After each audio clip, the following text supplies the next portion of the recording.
Laptop വാങ്ങാൻ വേണ്ടി ഗൂഗിളിൽ നോക്കുമ്പോഴാണ് നിങ്ങൾ കാണുന്നത് ഇത് വാങ്ങാനുള്ള കാശ് ഉണ്ടാക്കുന്നതിനേക്കാൾ പാടാണ് ഏത് വാങ്ങിക്കണമെന്ന് തീരുമാനിക്കുന്നത്.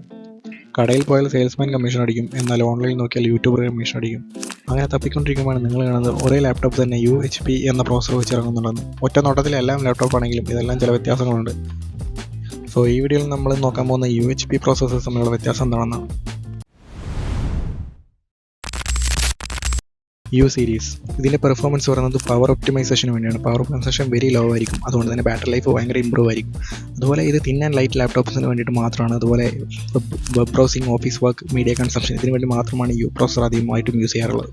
P സീരീസ് ഇത് കുറച്ചുകൂടെ പവർഫുൾ ആണ് യുവിനെ കമ്പയർ ചെയ്ത് നോക്കുമ്പോൾ.